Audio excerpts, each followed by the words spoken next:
خواتین، معصوم بچوں، طلباء کو احتجاج میں انسانی ڈھال کے طور پر استعمال کیا جا رہا ہے۔ ترجمان آزاد کشمیر پولیس عرفان مسعود کاشفی نے کہا، کل عدم ایکشن کمیٹی کے خلاف بھرپور آپریشن جاری ہے۔ کسی مسلح جتھے کو ریاست کا امن تباہ کرنے کی اجازت نہیں دی جائے گی۔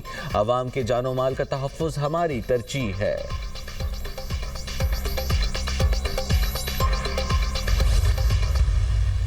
Green corporate life stock initiative ساتھیوں کو تحسین پیش کرنا چاہتا ہوں۔ لائف اسٹاک کے حوالے سے جو کاوشیں کی ہیں وہ یقیناً لائق تعریف ہیں، مگر یہ ایک لمبا سفر ہے، مل کر ہمیں طے کرنا ہے، یعنی وفاق اور صوبائی حکومتوں نے مل کر۔ اب ہمیں باتوں سے آگے بڑھ کر عمل کی طرف بڑی تیزی سے بڑھنا ہے۔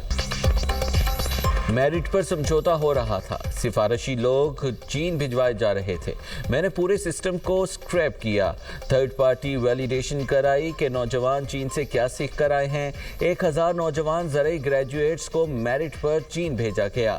وزیر اعظم کا مزید 1000 بچوں کو چین بھجوانے کا اعلان۔ شہباز شریف کا لائف سٹاک کی استعداد کے حوالے سے قومی سیمینار سے خطاب، کہا جدید ٹیکنالوجی سے ہماری زراعت میں انقلاب آئے گا۔ جدید ٹیکنالوجی کی عدم دستیابی کی وجہ سے ہم خطے میں لائف سٹاک کے شعبے میں پیچھے ہیں۔ لائف سٹاک کی ترقی کے لیے وفاق اور صوبوں کو مل کر کام کرنا ہوگا۔ ہمیں صوبوں کے ساتھ مل کر لمبا سفر طے کرنا ہے۔